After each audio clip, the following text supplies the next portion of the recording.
हरे कृष्णा। नमो ओम विष्णुपादाय कृष्ण पृष्ठाय भूतले श्रीमते भक्ति वेदांत स्वामिनिति नामिने। हरे कृष्ण कृष्ण कृष्ण हरे हरे, हरे राम राम राम हरे हरे। श्री एसी भक्ति वेदांत स्वामी प्रभुपाद की जय। आचार्य महात्मा गांधी जी की जय। भगवद गीता 2020 में आपका स्वागत है। आज की श्लोक संख्या 7वें अध्याय का 9वां श्लोक है। भगवान ज्ञान विज्ञान योग में भगवान अब अपना परिचय दे रहे हैं कि कैसे वो संसार में के आधार हैं, कैसे उनके कारण यह संसार विद्यमान है, संसार का सार कैसे वो है। तो कल भगवान ने हमें क्या बताया था, हमने चर्चा की थी 7वें अध्याय का 8वें श्लोक की। कल भगवान ने हमें बताया था रसो अहम अप्सु कौन्तेय प्रभा अस्मि शशि सूर्यो हो प्रणवस्तर्व वेदेषु शब्द खे पौरुषम ऋषु। तो 5 विषयों में भगवान ने बताया कि वे मेरे कारण ही संभव हैं, उनका मैं महत्वपूर्ण उनका गुण हूँ। तो जल का गुण है उसकी तरलता। भगवान कहते हैं मैं रसः अर्थात उसकी तरलता हूँ, और चंद्रमा तथा सूर्य का प्रकाश हूँ। समस्त वेदों में मैं ओंकार हूँ। प्रणव शब्द का अर्थ होता है ओंकार। ये भगवान के शब्द हैं कि मैं ओंकार हूं। तो इसका अर्थ ये हुआ कि आप उन्हें कृष्ण कहें या ओंकार ओम कहें, दोनों बराबर हुए क्योंकि भगवान का ही शब्द है। और आकाश में वे ध्वनि है और मनुष्यों में उनकी शक्ति सामर्थ्य है। इस प्रकार 5 परिचय भगवान ने अपने किस प्रकार वे इस सृष्टि में ओतप्रोत है और कैसे उन्होंने जैसे मणियों को मणि की माला का धागा संभाले रखता है, उस प्रकार कैसे भगवान ने इन 5 भिन्न भिन्न गुणों के माध्यम से इन 5 को संभाले रखा है। उनकी सत्ता बनाए रखी है। जल की सत्ता उसकी तरलता से है, चंद्रमा और सूर्य की सत्ता उनके प्रकाश से है, वेदों की सत्ता ओंकार से है, आकाश की सत्ता ध्वनि के कारण है, और मनुष्यों की सत्ता और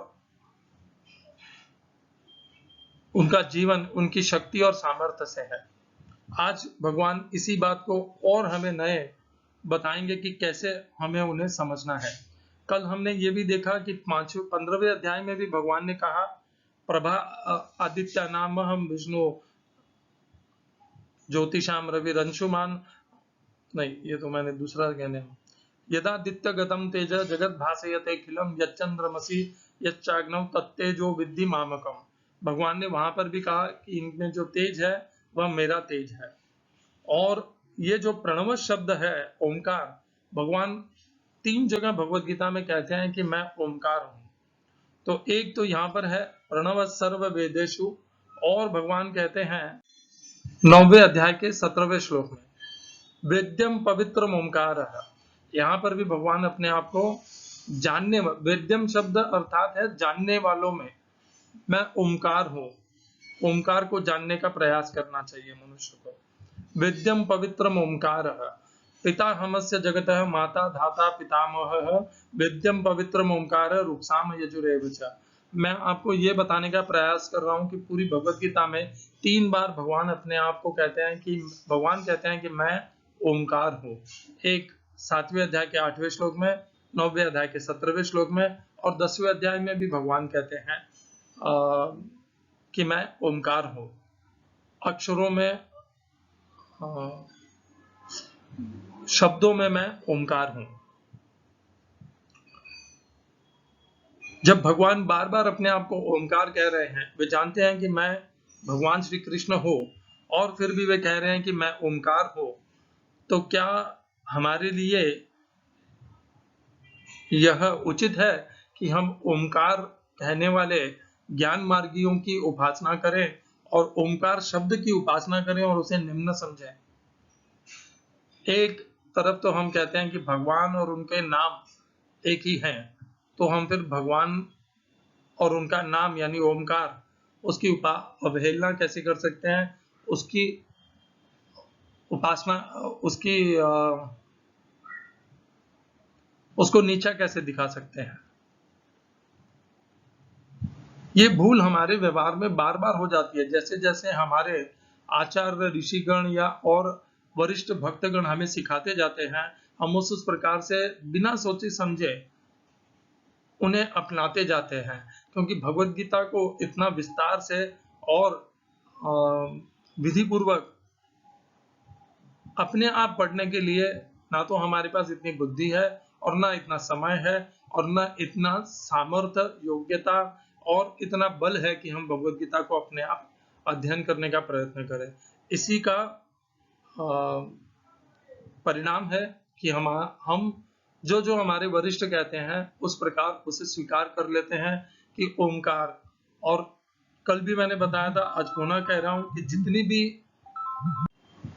जितनी भी आरती है, कीर्तन है, उनमें बहुत जगह ओम शब्द का प्रारंभ में या अंत में उल्लेख होता है। और वह इसीलिए है क्योंकि ओम जो है वह भगवान श्री कृष्ण को सूचित करता है।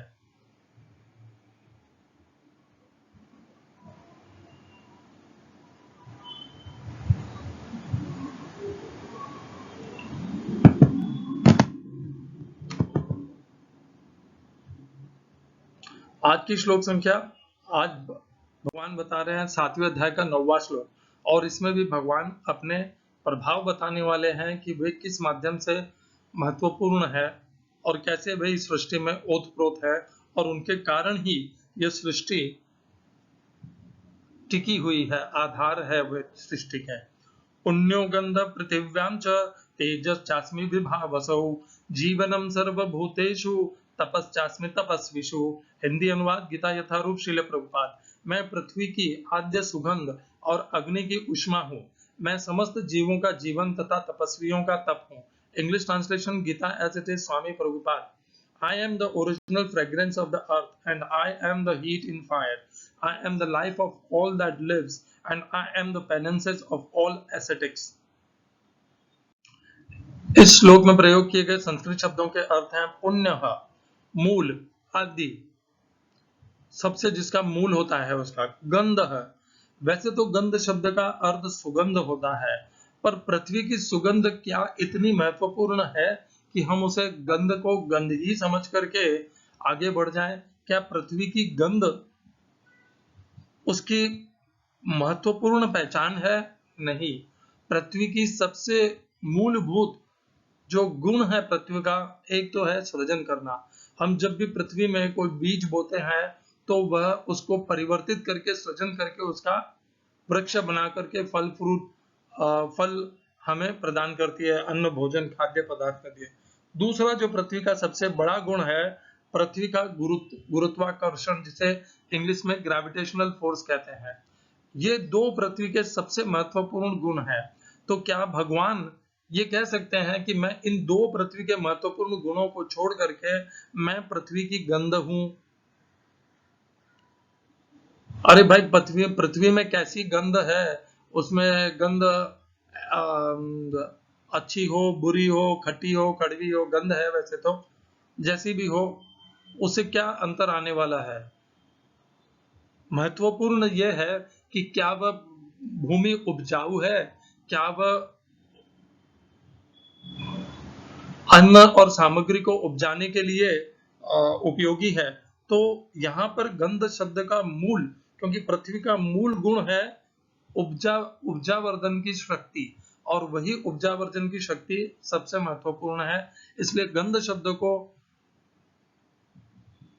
मेरा निवेदन है कि उसे पृथ्वी की उपजाने की शक्ति से जोड़ लीजिए, उसको उसी अर्थ में समझिए। इसके कारण है ऐसा परिवर्तन करने का।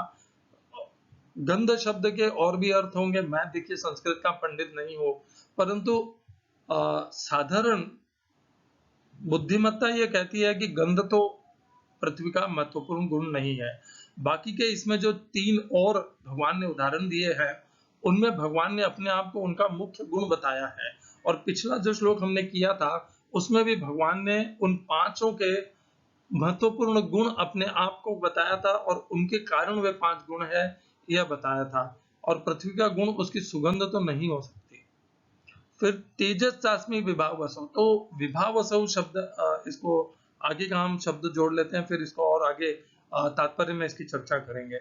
पृथिव्याम, पृथ्वी में, च भी, तेज प्रकाश, च भी, अस्मि मैं हूँ, विभावसौ अग्नि में।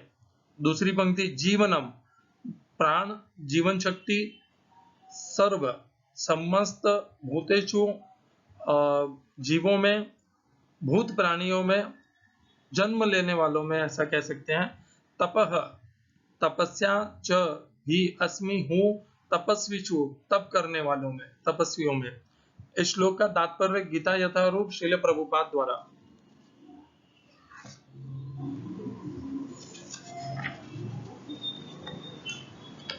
पुण्य का अर्थ है जिसमें विकार न हो।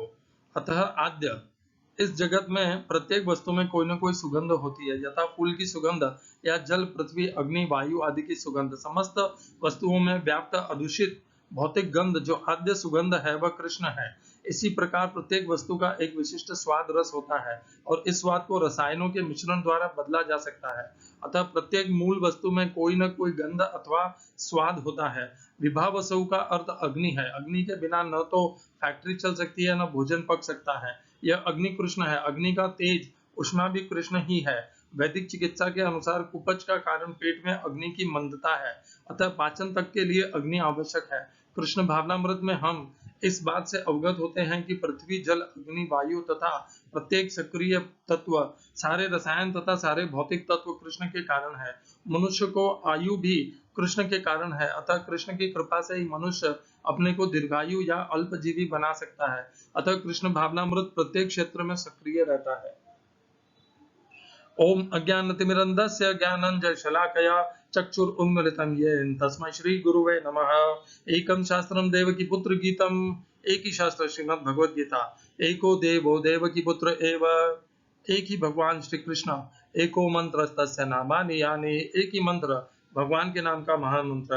हरे कृष्ण कृष्ण कृष्ण हरे हरे, हरे राम राम राम हरे हरे, कर्मापेगम तस्य देवस्य सेवा। हरे कृष्णा। तो भगवान ने 7वें अध्याय के 4थे श्लोक में अपरा प्रकृति के 8 विभागों का वर्णन किया था। उसमें से 5 स्थूल हैं, जड़ हैं, पृथ्वी, जल, अग्नि, वायु, खम, आकाश। तो आप देखेंगे जो पिछला श्लोक था उसमें जल की तरलता भगवान है वो बता दिया भगवान ने। खम अर्थात आकाश में भगवान ध्वनि है वो भी उन्होंने बता दिया। तो 2 स्थूल तत्व, महातत्व उन्होंने पहले ही चर्चा कर ली है उसकी। इस श्लोक में भगवान ने 2 और पंच महाभूतों में से 2 और तत्वों की चर्चा की है। पहला है भूमि, भूमि का दूसरा अर्थ शब्द है पृथ्वी। तो यहाँ पर भगवान ने कहा पुण्यो गंध पृथिव्याम च। पुण्य शब्द का होता है, अर्थ दिया है मूल आदि। पुण्य शब्द का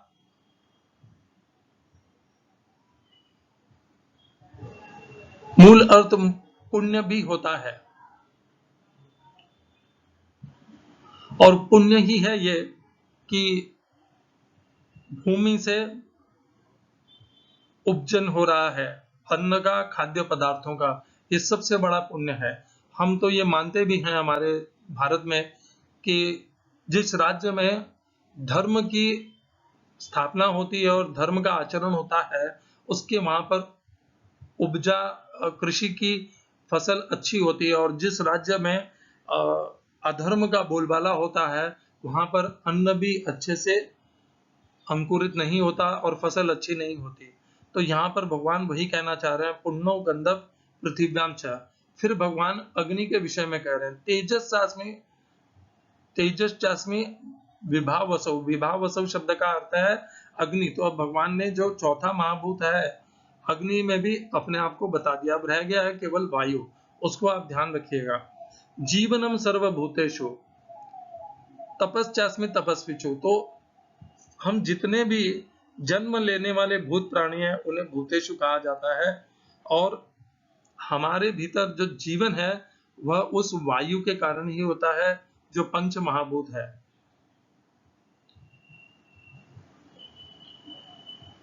जिसे प्राणवायु भी कहा जाता है, और उसी के कारण हमारा जीवन व्याप्त है। जैसे ही प्राणवायु छूटी शरीर से और शरीर शांत हो जाता है और आत्मा भी उस शरीर को छोड़ देता है। जितने समय प्राणवायु है उतने समय आत्मा शरीर से जुड़ा हुआ रहता है। लगभग ऐसे ही है कि प्राणवायु ही आत्मा को शरीर से जोड़ करके रखती है। ऐसा कहीं श्लोक में नहीं लिखा है, ऐसा प्रतीत होता है, इसलिए मैंने कह दिया है। तपस्यास्मि तपस्विषु। और जब जो भी लोग तप करते हैं, जो तपस्वी होते हैं, उनमें जो तप करने की शक्ति है, उनका जो तप है वह भी भगवान श्री कृष्ण है। तो भगवान ने पिछले श्लोक में 5 विषयों में क्या मूल कारण वे हैं वह बताया, इसमें 4 और बता दिए। आगे भी भगवान इसी प्रकार बताने वाले हैं। ये बता करके भगवान का प्रयोजन क्या है? ये भगवान हमें बताना चाह रहे हैं कि जब हमारी दृष्टि होती है तो अब हमें ऐसी दृष्टि रखनी चाहिए। जब हम पृथ्वी भूमि को देखें तो हमें ध्यान रखना चाहिए, हम उसमें अन्न को उगते देखें तो ध्यान रखना चाहिए कि ये जो उपजाने की शक्ति है यह भगवान ही है।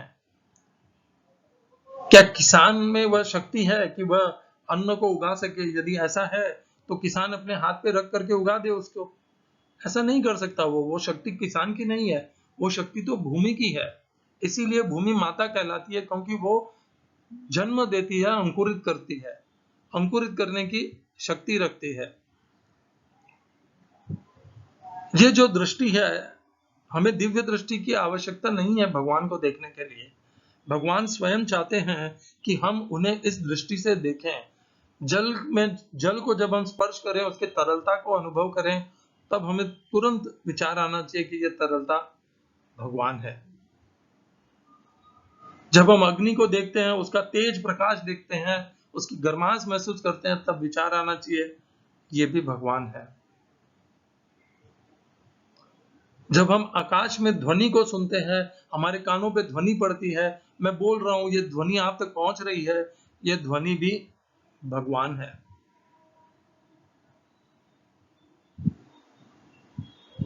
भगवान स्वयं चाहते हैं कि हम इस प्रकार भगवान का निरंतर अनुभव करें, विज्ञान से भगवान को पहचानें। पूरी भगवत गीता में भगवान ने ऐसा एक बार भी नहीं कहा होगा कि आप केवल मेरे अर्चा विग्रह की पूजा करते रहिए और मैं आपको उसी मार्ग से मिल जाऊंगा। एक बार भी भगवान ने नहीं कहा होगा। ज्ञान विज्ञान योग है इस अध्याय का नाम। मैं अर्चा विग्रह के विरुद्ध में नहीं हूं, अर्चा विग्रह करनी चाहिए, उससे मन शुद्ध होता है, भगवान के प्रति भाव जागते हैं। परंतु ये मत समझिए कि अर्चा विग्रह करने वाले ही श्रेष्ठ होते हैं, और जो भगवान को इस प्रकार निराकार और प्रत्येक संसार में ओतप्रोत देखते हैं वे मूर्ख होते हैं और निम्न स्तर के होते हैं। ये तो कहीं भी सही नहीं है। स्वयं भगवान अपनी पहचान इसी प्रकार बताते हैं कि मैं हूं रसो अहम अपसु कौन्तेय प्रभा अस्मि शचि सूर्य योगो। यदि भगवान नहीं चाहते अपने आप की यह पहचान कराना हमसे, तो क्यों बताते इस प्रकार हमारी पहचान? तो भगवान को केवल अर्चा विग्रह में मत देखिए।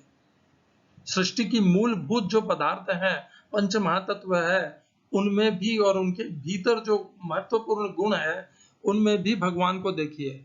यह देखना ही देखना है। यः पश्यति स पश्यति। इस प्रकार की जब दृष्टि हो जाएगी तो यह भाव छूट जाएगा कि यह संसार अपने आप उत्पन्न हो गया है, इसका कोई भी रचयिता नहीं है, इसका कोई स्वामी नहीं है, इसका कोई नियंता नहीं है। यह भाव भूल जाएंगे हम। तो यदि आसुरी स्वभाव को पर विजय प्राप्त करनी है कि यह सब कुछ संसार अपने आप ही उत्पन्न हो गया है और मैथुन के द्वारा, आकर्षण के द्वारा इसमें उत्पत्ति और वृद्धि हो रही है और इसका कोई नियंता नहीं है, तो इस भाव को बदलने के लिए ये ऐसे भाव आवश्यक है कि ये सब कुछ भगवान के द्वारा संभव है। जब हम भी किसी भी भूत प्राणी को देखें तो हम उस भूत प्राणी की देह को न देखें, उसके भीतर जो जीवन है जो स्वयं भगवान है, जीवनम सर्वभूतेषु, समस्त भूतों में, भूत प्राणियों में जीवन जो है वह स्वयं भगवान है। इस प्रकार देख करके जब हम देखेंगे तभी वो देखना है, तभी हमारी ये जो आसुरी बुद्धि है कि भगवान है ही नहीं, ये नष्ट हो जाएगी और हमें सदैव भगवान दिखने लग जाएंगे। सर्वभूतस्थमात्मानं सर्वभूतानि चात्मनि इक्षते योग युक्तात्मा सर्वत्र समदर्शनः यो मां पश्यति सर्वत्र सर्वं च मयि पश्यति तस्याहं न प्रणश्यामि स च मे न प्रणश्यति सर्वभूतस्थितं यो मां भजते कत्वमास्थितः सर्वथा वर्तमानोऽपि स योगी मयि वर्तते। इन श्लोकों को सदैव याद रखिएगा। छठे अध्याय के 29, 30, 31, 32 ये बहुत रहस्यमयी और दिव्य श्लोक हैं। जो भगवान को इस प्रकार देखता है वह भगवान को कभी नहीं भूल सकता, क्योंकि हमारी दृष्टि से यह स्थूल जगत कभी गायब हो ही नहीं सकता। जब तक यह शरीर है, यह स्थूल दृष्टि है, तब तक यह स्थूल दिखने वाला जगत रहेगा ही। और यदि हमने वह दृष्टि परिवर्तित कर ली कि हम स्थूल जगत में भी भगवान को देखने लग गए, तो हमारा काम बन गया। और जब तक हम इस स्थूल जगत में भगवान को नहीं देख पाएंगे, तब तक हम भगवान से जुड़ नहीं पाएंगे, हमारा योग पूर्णता को प्राप्त नहीं हो पाएगा। भक्ति मार्गी भी भगवान को सब जगह देखता है, सब में देखता है। ऐसा कोई भी मार्ग नहीं है जो भगवान को इस प्रकार नहीं देखता है। और कोई भी मार्ग इस बात को अस्वीकार नहीं कर सकता कि भगवान सब जगह व्याप्त है। चराचर जगत के स्वामी भी वही हैं, चराचर जगत के आधार भी वही हैं, और ये चराचर के भीतर भी वही हैं। ऐसे आगे भी बहुत से श्लोक आएंगे। 13वें अध्याय में भी भगवान ऐसा बात कहेंगे, दूरस्थम चांतिके च तत्, मैं दूर भी हूं और पास भी हूं। भगवान हमारे अत्यंत नजदीक है, केवल अनुभव करने की आवश्यकता है। और यही इसीलिए इस अध्याय का नाम भगवान ने विज्ञान योग दिया है।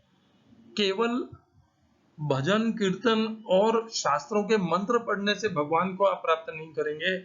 इस प्रकार की दृष्टि को परिवर्तित करके सब भगवान, इस स्थूल जगत में भगवान को विज्ञान पूर्वक देखने से आप भगवान की प्रति समर्पण, भगवान के प्रति भक्ति, श्रद्धा को अपनी विकसित कर पाएंगे। हरे कृष्णा। श्रील एसी भक्ति वेदांत स्वामी प्रभुपाद की जय। आचार्य महात्मा गांधी जी की जय।